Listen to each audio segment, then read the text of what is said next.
नगर urban bank घोटाळा, आरोपीच्या मालमत्ता जप्तीचा निर्णय, ठेवीदारांना न्याय मिळविण्याचा मार्ग मोकळा. अहिल्यानगर प्रतिनिधी.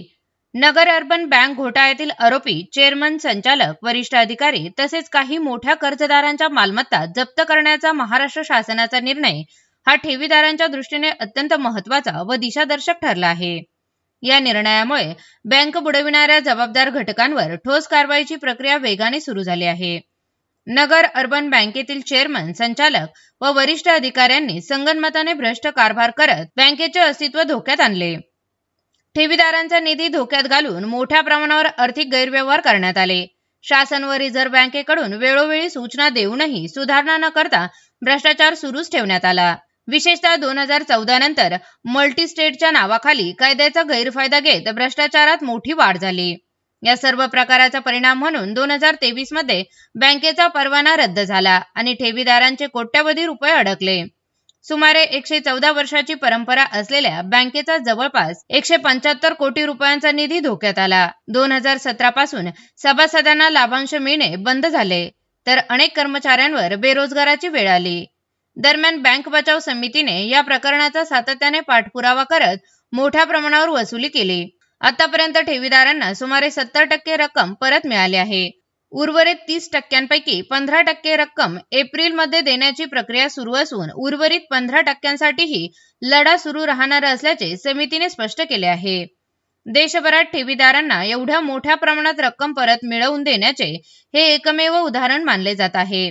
याच पार्श्वभूमीवर महाराष्ट्र शासनाच्या गृह विभागाने 18 मार्च 2024 रोजी अधिसूचना काढून संबंधित आरोपी, संचालक, अधिकारी व काही कर्जदारांच्या मालमत्ता जप्त करण्याचे आदेश दिले आहेत. जप्त करण्यात येणाऱ्या मालमत्तेची एकूण किंमत कोट्यवधी रुपयांपेक्षा अधिक असल्याचा अंदाज आहे. या कारवाईतून ठेवीदारांचे पैसे, व्याज, बँकेचा निधी, सभासदांचा लाभांश तसेच कर्मचाऱ्यांचे भविष्य सुरक्षित करण्याचा प्रयत्न होणार आहे. तसेच संबंधित आरोपीकडून मालमत्ता विक्री करून सर्वसामान्यांची फसवणूक होऊ नये यासाठी शासनाने नागरिकांना सतर्क राहण्याचे आवाहन केले आहे. अधिसूचनेत संबंधित मालमत्तेची सविस्तर यादी प्रसिद्ध करण्यात आली आहे. दरम्यान बँक बचाव समितीच्या प्रयत्नांमुळे ठेवीदारांना न्याय मिळत असून 114 वर्षाची परंपरा असलेली नगर अर्बन बँक पुन्हा सुरू करण्यासाठी प्रयत्न सुरू असल्याची माहिती पत्रकार परिषदेत राजेंद्र गांधी, राजेंद्र चोपडा, ॲडव्होकेट अच्युत पिंगळे व DM कुलकर्णी यांनी दिली. यामधील आरोपी सुरेश शिवराम सातपुते, मनोज वासुमाल मोतियानी, केशव भाऊसाहेब काळे, विनोद कुमार अण्णासाहेब श्रीखंडे, अनिल चंदुलाल कोठारी, महादेव पंढरनाथ साळवे, अजय अमृतलाल बोरा, रवींद्र विठ्ठल कडू, सतीश विठ्ठल रोकडे, मनेश दशरथ साठे, गिरीश केदारनाथ लाहोटी, राजेंद्र केशवराव डोळे, नवनीत शांतीलाल सुप्रिया, प्रगती देवेंद्र गांधी, सरोज दिलीप गांधी, शैलेश सुरेश मनोत, दिनेश पोपटलाल कटारिया, अक्षय राजेंद्र लुनावत, केदार मुरलीधर लोहाटी, शिवदास दिलीप गायकवाड, शीतल शिवदास गायकवाड, सचिन दिलीप गायकवाड, दीप्ती सुरेंद्र गांधी, देवेंद्र दिलीप गांधी, सुरेंद्र दिलीप गांधी, संदीप ईश्वरदा वाघमारे, रवींद्र विठ्ठल जेजूरकर, अशोकलाल माधवलाल कटारिया, राजेंद्र बहिरू म्हस्के, आशुतोष सतीश लांडगे या व्यक्तींशी कोणीही कोणत्याही जमिनीचा व पैशाचा व्यवहार करू नये, कारण जमीन हे महाराष्ट्र शासनाकडून जप्त करण्यात येणार असल्याने व्यवहार करू नये असे बँक बचाव समितीने सांगितले आहे. नगर अर्बन बँकेच्या बाबतीमध्ये जो तिथल्या संचालक मंडळ, कर्मचारी, काही कर्जदार यांनी संगनमताने जो घोटाळा करून ती बँक बुडवली, त्या बाबतीमध्ये बँक बचाव समितीने 2022 मध्ये गुन्हा दाखल केला होता. गुन्हा नंबर आहे 121/2022 कोतवाली पोलीस स्टेशन. त्यानंतर 2023 मध्ये त्या गुन्ह्याला MPID कलम वाढवण्यात आले आणि त्यापासून आमचा पाठपुरावा चालू होता की जे हे जबाबदार आहेत, ज्या लुटेरू लोकांनी बँक लुटली, ठेवीदारांचे पैसे लुटले, त्यांना MPID कायद्याअंतर्गत त्यांच्या मालमत्ता जप्त व्हाव्यात म्हणून. परंतु या पाठपुरावा करता करता 3 वर्ष निघून गेले. परंतु आज अखेरीला आम्हाला काही प्रमाणात, पूर्ण अजून यश मिळालेलं नाही आम्हाला त्यामध्ये, परंतु काही प्रमाणात यश मिळालंय. काही 105 पैकी काही आरोपींच्या प्रॉपर्ट्या जप्त झाल्यात, आणखी काही आरोपींच्या प्रॉपर्ट्या जप्त होणं बाकी आहे.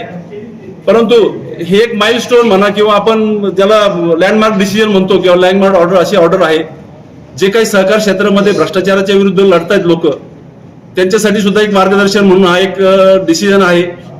नाही तर आजपर्यंत कसं होतं, बँका बुडतात पण संस्था बुडतात, ठेवीदार मारला जातो, सभासदांचे जातात, कर्मचाऱ्यांच्या नोकऱ्या जातात, परंतु जे संचालक आहेत दोषी त्यांच्यावर काही कारवाई होत नाही. आज ही ऑर्डर झाल्यामुळं काही ना काही त्यांचे एक तर चेहरे ओपन झाले की हे आरोपी आहेत, हे शासनाने दाखवून दिलंय ते आरोपी आहेत, परंतु सजा लागल्यानंतर त्यांचे आपण म्हणतो सिद्ध होतं असं. परंतु आता ही ऑर्डर झाल्यामुळं त्यांचे चेहरे आता समोर आलेले आहेत आणि ह्या प्रॉपर्टी त्यांनी आता कुठं दुसरीकडे हस्तांतरित करायचा प्रयत्न करू नये, कुठल्या बँकेला मॉर्गेज ठेवू नये किंवा हस्तांतरित केली असेल, मॉर्गेज ठेवली असेल तर ते संबंधित लोक, संबंधित बँका जागरूक व्हावा, हा सुद्धा आमचा आजचा उद्देश होता. त्या हिशोबाने आज पत्रकार परिषद बोलवली होती. आपल्या सर्व पत्रकार बंधूंना माझी विनंती राहील की आणखी कोणाची फसवणूक होऊ नये, कारण हे लोक फसवणूक करण्यामध्ये फार पाठायत आहेत. एका संचालकाने ऑलरेडी प्रयत्न केला पण होता की स्वतःची प्रॉपर्टी पत्नीला बक्षीसपत्र दाखवली होती, परंतु ती सुद्धा प्रॉपर्टी ती लबाडी लक्षात आली शासनाच्या आणि ती गोष्ट उघड झालेली याच्यामधून. तरी आपण या गोष्टीला जास्त प्रसिद्धी देऊन आता आमचं पुढचं टार्गेट आहे. आतापर्यंत आम्ही 85% जवळपास पैसे ठेवीदारांना मिळून दिलेत. आता राहिलेले 15% ठेवीदारांना मिळून द्यायचे व त्यानंतर ह्या प्रक्रियेतनं आणि कोर्टाच्या माध्यमातून मोठी वसुली करून ही बँक परत चालू होईल. कारण आज अशी परिस्थिती बँकेकडे की सर्व जर आपण प्लॅनिंग प्रमाणे झालं तर बँकेकडे जवळपास 400 ते 500 कोटी रुपये शिल्लक राहतील.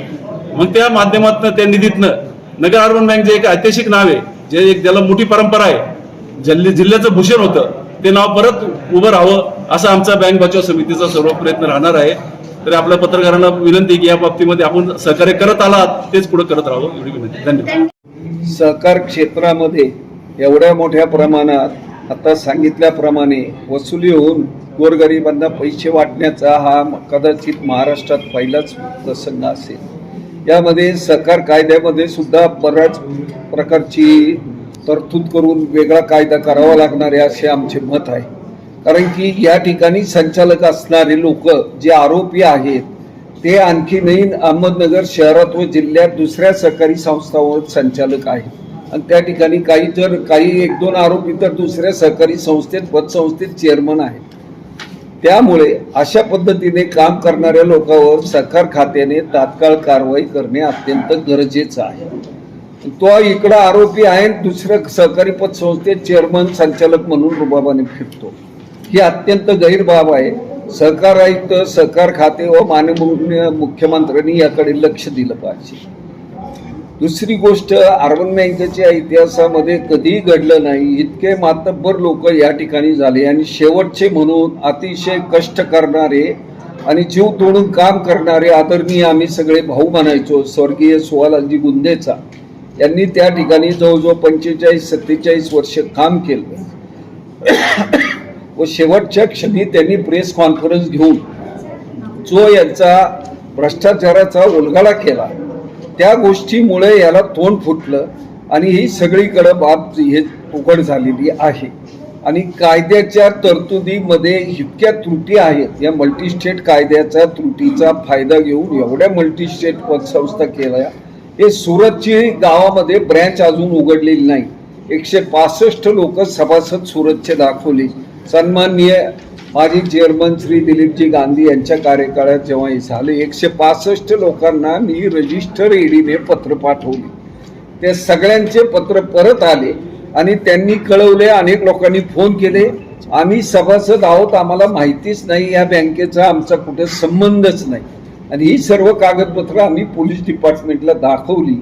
म्हणजे अशा पद्धतीने बोगस सभासद करून सदरची मल्टीस्टेट बँक स्वतःच्या खासदार पदाचा दबाव आणून दुरुपयोग करून दिल्लीमधून मंजूर करून आणली.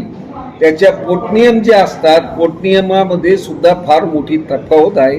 बँकेत एक पोटनियम, दिल्लीच्या मल्टीस्टेटच्या ऑफिसमध्ये एक पोटनियम, कोर्टामध्ये वेगळीच बाजू मांडायची आणि ब्लफिंग करायचं.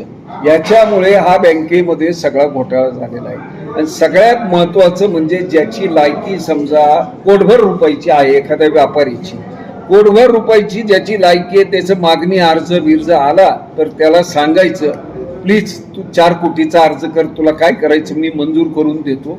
4 कोटी मंजूर केल्याबरोबर त्याला कडून नंतर आपलं गळ्यात हात घालून जेवायला घरी बोलवून 2 कोटी मागून घ्यायचे आणि त्या 2 कोटी कॅश कुठून की ते पैसे त्यांनी रेणुका माता मल्टीस्टेटमध्ये खातं उघडून तिकडं पाठवायचे आणि तिथूनच विड्रॉल करून स्वतः घ्यायचे. उधार देतो, उसने देतो.